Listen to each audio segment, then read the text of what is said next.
Welcome, everyone. This is Real Talk with Casey and JoJo. What's up, Casey? What's up, JoJo? We are on episode 10 out of 12. Can you believe it? I gotta tell you, you're looking fierce today. I'm looking fierce. You know what you remind me of? No. You do know. So before we started, I'm like trying to think of this Katy Perry song, right? And I don't know where she goes, Dark Horse. I'm like, that I couldn't find it for like 10 minutes, right? I'm looking for the name of the song. And he told me not to look. He's like, don't look. So I'm over here trying not to look. Just look away. Why? Because I said so. Well, what are you looking at? Just look away. Why? Because I don't want you to see it. Stop. Look away. Why do I have to look away? Because I don't want you to see what I'm looking up. Why? Because you'll find out in a second. God, woman. Why can't I find out, though? Bro, if you don't shut the fuck up. Yo, you did say to me. I know, that's fine, but you deal with it. I want to look. How can you tell me not to look? And it's right there and I can look if I want to. Why is this so difficult? What? I'm trying to look up the lyrics to a song because I want to use it when we start, but I can't. I don't know the name of the song. I don't want to tell you. The Dark Horse? What? What is that? What is the Dark Horse? It's a song? Seriously? That's the song, really? I don't know. But that's a Katy Perry song? I don't know. That's just what came up. You just said it. Yeah. I don't know where. Is that it? Oh my God, that is it. It's fucking weird.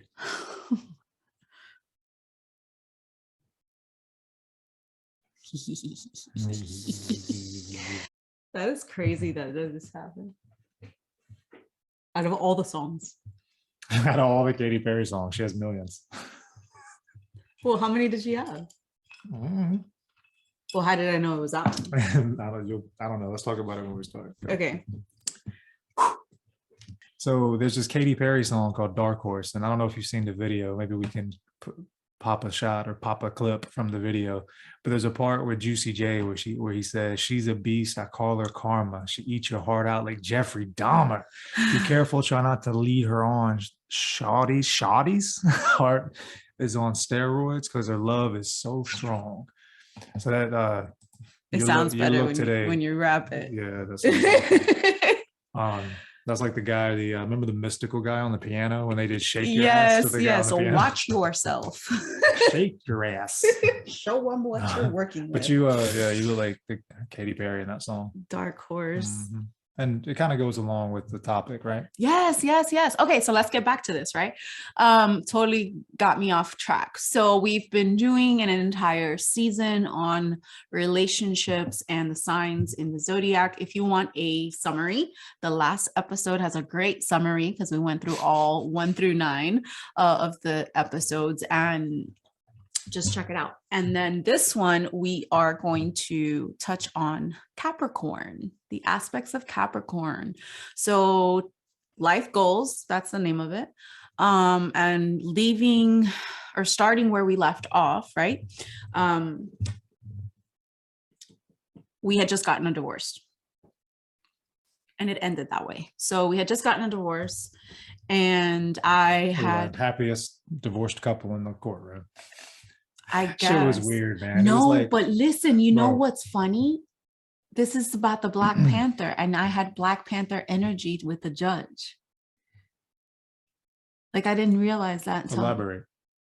Remember? Like, so you don't remember? I mean, I walked up and I didn't understand what I had assigned. So I'm like asking her questions, and she basically, out of all the people in that entire courthouse, whatever, she signaled me out and said to back off. She judged you.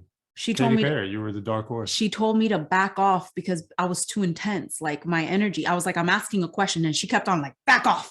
And I was like, bro, oh my God, I was so mad. But I was like, let me find you outside of the courthouse. I remember, I do remember that. Yeah. I remember sitting there and like we're sitting together, like close, like we are now, like we're close, like shoulder to shoulder. And looking at everybody else in the courtroom and just the like heaviness of the courtroom and their body language compared to ours. And I'm like, the fuck is wrong with us? Like we should be fighting. We should be on the other side of the courtroom. This shit was just weird. Man. Yeah. So we signed the papers, and like we said in the last episode, we went out to lunch right afterwards. Like, okay, let's go to lunch now, because nothing really had changed much. I mean, we on paper, yes, but we were still real close and we were friends. So that didn't change anything. And then right after that, I had an appointment or a class Friday, Saturday, Sunday to learn how to ride a motorcycle because I had always wanted to ride a motorcycle. Always. Since I was little. Yeah.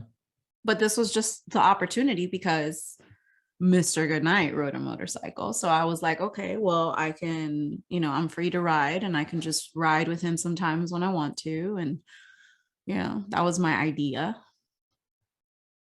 But can we say how it happened though? Please. Okay. And first of all, Capricorn is all about structure, is all about goals, reaching new statuses and building something, right? And this was about the time where I was starting to, everything was changing at an identity complex and my name was changed. I went back to my old name. I had to change my website, my social, my license, my everything. And half the stuff was Crowder. It's a lot of work. The other was my other last name. And you were really dedicated towards that. It's a lot of work. It was a lot of work. Oh my God. And my bank accounts, everything. At one point I have a card that has like all my last names on it. Cause I was like, I don't know, whoever, I'm both, all of them.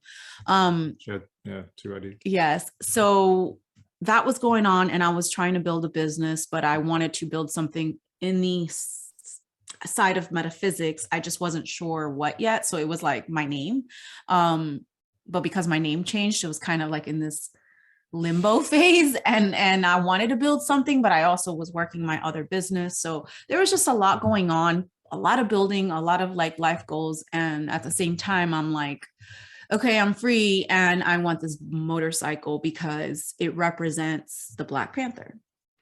So and that's so intimidating on multiple levels as a dude, right? Like I don't ride a bike. I don't have any desire to ride a motorcycle. Like I like 4 walls. I like windows. I like a radio. I like brakes with my feet, gas with my feet. I want to shift. Like I'm just not into the bike thing, right? And I wanted to be because it's like part of me. And when you're going through this and you're competing, that's a bad word, competing. That's what you were vying, doing then. Yeah, I mean that's a mentality, but competing, right? For someone's like to win them back, if you will. And one dude rides, the other one doesn't. She's really into riding, I'm not. It's like, what do you do? Like I remember being like wanting to learn how to ride, but it was like that's just not me, man. I'm just not. I'm forcing myself to be someone I'm not, and that's just not my flow, not my style. But then it's also like, okay, you bought a bike, and maybe I'm jumping ahead. You bought a bike, and where you want to put it? Okay, so yes, you are jumping ahead. Go ahead. So we'll come back to that. Can you grab the Black Panther? That'd be great. So while I was going through the whole dark night of the soul, right? I had come across my spirit animal, which was a Black Panther.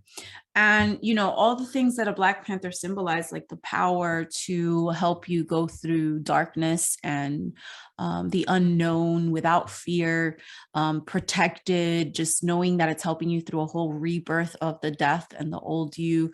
All of that was just, I would see signs of it everywhere. And I'm like, okay, it's the Black Panther. And I had printed out a picture of this girl all in black riding a motorcycle and pinned it up on my vision board. And I was like, this is going to happen. I'm going to start riding and I'm going to name it Black Panther. That's going to be my motorcycle. So I got my gloves, I got my helmet, I got my jacket. I was super excited. I just needed a bike. So I was asked to go to work for Toyota for a car event show. And within 4 hours, this girl's like, hey, I'm selling my bike if you know of anybody who wants one. And it's a black Kawasaki, blah, blah, blah, blah, blah. I'm like, you have me at black. And I was like, I'm in, I'm buying it. So there we go. It dropped straight from the sky. And here we are. So because I was living at the townhouse and he was living a mile away at this house, this one had a garage and mine didn't. So I thought, why not just store it in the garage? How complex, right? Do you remember how you asked me that question? No, how did I? I don't know. I have no idea. But the long story short, she asked me, she said, yeah, can I put my bike in your garage? I'm like, you mean the bike you're going to ride with him with? That sounds I didn't say, bad. I didn't, doesn't it? Yo, like as I'm reading the chapter, I'm like, this dude is a straight punk ass. Like he's just a punk. Not Why? Mr. Goodnight, me. Like, oh, you Oh. gonna it's gonna stay in your divorced in your ex-husband's garage for the new. Okay, all right. But as I try to regain my manhood, you got to remember, like at that time, I'm going through my own shit, right? And my biggest lesson was tolerance, right? My biggest lesson was just being present and being there for her. Because again, I mean, if you listen to these, you kind of know, like, I just wanted her to make a fucking decision. Yeah. Right, like go one way or go the other. I mean, not to say I would have been fine if she went that way. I mean, it is what it is. But be all in or not, just make a choice. So whatever helped that happen, I was absolutely on board. Sure, you're gonna get a bike, you want to put it in my garage, cool. Yeah. Not a problem. Because if that helps you get closer to making a decision, awesome. Meanwhile, I'm in limbo. Did I lose a little manhood in the process? Probably. But when you go through shit like this, you got to do what's best for you, right? Outside influence, and that's why I feel like talking to your friends, because if I had told any of my friends about that, they would have been like, "You're a punk ass. Don't do that. Like let that bitch, let her cover it up with tarp and then at the townhouse in the back, right?" I would have been like, "But babe." Yeah. So you can't look for outside advice on your situation. Like your situation. I think intuition, using your intuition. Doing what's best for you, and not worried about if you look like a punk, because straight up, like I just got used to it. I stopped caring. Like one of my own personal issues, like growing up and kind of forming into the person that I am now, is that I always wanted to not impress people, but I didn't want to be viewed at in a negative light, like as a punk, right? Like I needed to Well, be who proud, does? be whatever, right? But it's such bullshit, because it's almost like faking the funk. It's just not. I just Right. learned that it's Sometimes just you not just go necessary. through what you go through. Right. Like I learned throughout this process as a silver lining to stand in my own power and be happy with the decisions that I made, knowing that I wasn't making them out of fear. I was just making them what I felt like was for the best good of all involved. Right. Right. But yeah, I look like a straight punk. This was about the same time that I was getting my back redone, wasn't it? Like I was getting my back re-tattooed, covered up. I should say, like I had done the whole, when I was in that dark phase, I was like, put a dark black hole in space on my back because it's taking my heart away. And it was so weird too, dark. because every time you would go out and ride, I would know, right? Because you'd have to come over and get it. Yeah. So I would know, which is fucking weird too. But again, it was like tolerance. Yeah, but I didn't ride with him much. I know, but still, whenever you did, I knew is my point. So like we got into this habit where whenever she stopped, she would text me and be like, "Yeah, I'm good." And yeah, but that's so intimidating, man. I think I forgot to mention that. Like when your girl rides and it's all black and she has like the jacket and the helmet, and all I really know how to do is get on it. Like, you know what I mean? Like pop a leg over and unkick the kickstand. No, and at least you're tall enough to like sit on there. I'm over here with my tippy toes because I'm so short, and I'm like backing up with my toes, like, wait, I got it. but I mean, it's again, I mean, I think as a dude, it's hard because it's intimidating. Yeah. I mean, it's intimidating that you're whoever your ex-wife is, storing her bike in her garage and she looks like Katy Perry from Dark Horse, and I'm thinking of Juicy J and all the things he's saying, and like he's talking about me. Call it karma. So let me like push that with the black horse. I mean the not horse, the Black Panther. So it's my spirit animal. I'm like getting a Black Panther tattooed on my back with like these twin flames around it, because at this point I'm like, look, I'm following the twin flame journey, the stages, regardless of who the hell I'm with. Meaning I'm going to do this for me, because the stages are all about not whether you're with somebody, your twin flame, soulmate, whatever. It's all about what you're doing and your inner journey. And your inner journey eventually brings you back with your twin flame, reunites and harmonizes. At this point, I don't know who it's bringing me back to. Is it bringing me back to him? Is it bringing me back to you? I don't know. I just know that I'm going to do whatever it is. So first I was surrendering, which I was doing a great job at doing that. But then after that, you have to start like doing the things you love, like in putting your passions into the world, you know, trying to help others instead of just help myself, right? Service to others. And at this point, that's why I was trying to build a business where I can help others. But I still needed a lot of help myself because I didn't want to be in this limbo, you know, like, oh, who am I? What do you do? Well, I don't even know what my last name is, but that's where I was. And so I have this Black Panther. I'm like, okay, it's going to keep me guarded regardless with this whole twin flame journey. It was on my back. I was riding. And here I am basically getting ready to go to, hey, let me back up. Can I talk about the wedding? Yeah, please. So real quick, I had this photo shoot where I was the bride, and they played out an entire wedding because it was for a wedding magazine. So it was all out. I mean, stylists with the dresses, photographers, caterers. I mean, everything to put a wedding together was all done. Okay. From the beginning, makeup artists, hair people, etc. So here I am. It's like I'm getting remarried to this guy. And we do the whole scene from the pre-ceremony, the pre-taking pictures, the exchanging of the rings, the vows, except we didn't say I do. I mean, we pretty much did everything. We did the ceremony all the way through the food. The food was delicious. They took pictures. We ate it. I was like, oh my God, this is like a 6-hour, 7-hour shoot of this beautiful wedding with this violinist who was playing 1,000 Years, which was a the Twilight song that was kind of me and his thing. I hate that. I've always hated that song. But only because it was connected with us, like with him and I. Of course. Right. Well, I mean, it's a good song. It's a good song. But anyway, so here she is playing this song all day, like on repeat. And I'm like, oh my God, like it doesn't sound the same anymore. Like I don't even know what to think anymore. So it was funny because it was like I wasn't married, but here I am on a shoot as if I'm getting married. The song is 1,000 Years. Right. And from my point, when you're telling me this, I'm like, why don't you just go? just be with him. Fuck, man. Getting on my nerves. It's like, from my perspective, it's like all the signs are there. Yes. Oh, it's a marriage. Oh, that song's playing over and over 1,000 and times. I told him that, right? I told you that was happening. Oh, so here we are, and we are coming to a night where I'm like, you know, I just need to clear my head. So I'm going to go out with him and ride. So we planned it out.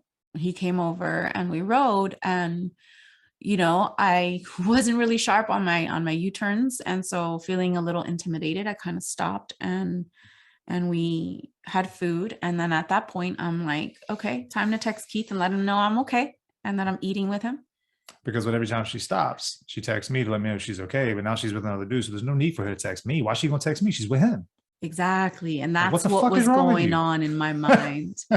So yeah, I'm going to end that there because that's kind of how I ended my chapter, with just this, what the hell's going on? Why am I here with the person I thought was like, I'm doing all this thinking maybe I'm going to be with this guy. And then we're sitting here eating and I'm texting Keith, letting him know I'm okay. Like, what does that mean? Wouldn't you be perplexed? Like, I was totally just, what am I doing? So as far as Capricorn goes, you know, sometimes when we're trying to build a structure or have goals in life goals, and we are trying to get somewhere, we often don't even realize that in order for us to climb and get to this level, there's a lot of things that we need to let go of before we can get here. And so you got to get lighter to climb higher, right? Exactly. And so a lot of the things that we need to let go of, sometimes we are unaware, we're in denial, we're resistant, etc. So if you have life goals, if you have relationship goals, there's a lot of things you have to go through beforehand so that the universe can kind of align it with what you're in alignment, like what your purpose is, right? So you have to be in alignment. And sometimes you got to let go of stuff in order to get to that point. Yeah. And so like what the quote you like to say quite often, season, what is it? Reason, season. People are in your life for a reason or a season or a lifetime. Or a lifetime. And I think that, I think that sometimes we're naturally, we presume when things happen that, oh, this is going to be a lifetime.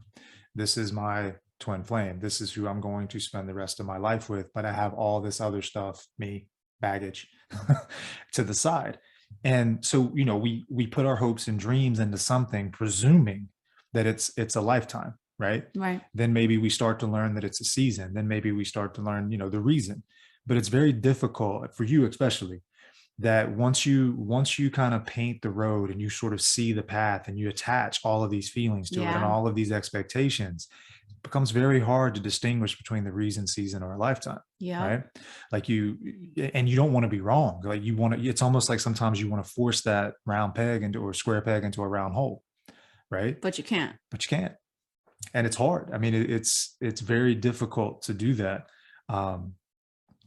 Because you want what you want and you think that was it. And you maybe like that 1,000-Year song, it carried a meaning, but then suddenly when it's played over, it's like you start to see it from a different angle. And then maybe you start to open up your perception to the real dead weight, to the real thing. Well, and who knows? Like, I mean, I didn't know if I had to let go of him or if I had to let go of you. And I had let go of you. That's all of it. I had let go of you, but then as I pick up the phone to text you, it's like, did I let go of you? And I know for I let go of you? Yeah. And I know for me, the biggest lesson is that, a lot of times, I think signs are sent to us, right? Right. Like blessings are sent to us and we reject them because we think we know better, or for pride, right? Right. Like there's a lot of things, there's a lot of ways I could have been, and I was in our previous years in our relationship. Like there were times where we separated because, you had kissed another dude, right? Like, I'm like, yo, I'm out. This is bullshit. I'm not going to be in a relationship like this. That's how rigid I was, right? But there was a point. My point is that if I had not, if I had been rigid, with the tall dude, I don't know his name. Like if I'd have been so rigid and so prideful and been, I'm being a punk, I need to step up and be a man. If I had been that way, would we be here right now? I don't know. Probably not. Would I be enjoying the fruits of my non-rigidness? Probably not. But that's also because we were young and we grew up together and had to make mistakes. Like a lot of times people that get together later on have made their mistakes, but we made our mistakes while we were together. Yeah. But I think still, people, there's still mistakes in relationships, whether you've been together for a year at 35 or, at 25. And people don't usually heal from that. Right. And so, I mean, the point is that we have to be malleable, right, with the situation. And we have to have enough presence and enough to use our intuition to judge and not to allow these social factors, what would my friends think? What would my girlfriend say? What would my parents say? I don't want to be a punk. I don't want to be treated this way. I don't deserve this. All the self-talk. The stuff we had to say to to our family, like that was weird. Like we would still go to like holiday stuff, but we weren't together, but we were, like that was just super weird. My business, I was like on a big status in my business. So I had thousands of people following me across the freaking world. And they were like, who? You're what now? Like, what's going on? Like they paid attention. So as far as status goes and everything, like the whole world had their eyes on us, and we're still doing whatever. Like, we're like, yeah, we're just dysfunctional, whatever. Like we had to say that because what else could you say? Like, let us deal with whatever we're dealing with right now, because our relationship is not cookie cutter. Your relationship is not cookie cutter. Nobody's. And you got to keep it in. You got to keep it in house, man. I mean, it's just, it doesn't do any good to get judgments from other people and to get their opinions. I mean, for me, that was my path, and that was. I'm very, very grateful that I was able to become more tolerant and more accepting and just let things unfold and just be the best version of me. In other words, don't make my decision based on my own inequity. Don't make my decision based on my own, inabilities or lack of confidence. Make the best decision for all involved and just stand true and let the pieces fall where they may, and be patient. Right. And it's a tough road, man. It is. It is. It very much is. Are you speechless? Yeah, I kind of was. I was like, I guess that's it. No, that's it really. So, next one's going to be Purpose in Aquarius, and then Pisces. We'll finish up the entire season cycle, and then a book will be coming on its way. So, Can I have a question? yeah. Are we saying goodnight to Mr. Goodnight? Are we? What do you mean? Is this the last time that we have to, that's going to be any part of the focus of this I'm discussion? I'm not saying that he's not going to be brought back up again, because we're not done with the entire cycle of the That's healing, true. right? That's true. That's another topic for another time. It is. So Because all I'm that saying just is, opened up. I know from like obviously we're together. So obviously she made a decision. obviously. Right? But it's funny, when that decision was made, I did not expect how I felt after that decision was made. And we'll talk about that. Yeah, because I'm like, we're not there yet. But yes, he will be back in, he's still in the story. He's just not, it's not the way that it's been, where you've had to constant reminder, be reminded of things. So to be tolerant, yes. Understanding. Yes. Patient, right. Like I was for so many years. So many years. Yes. You were. I had to get that in there, didn't you? Yes. So, all right. Thank you so much for watching, and we will see you next time. Peace.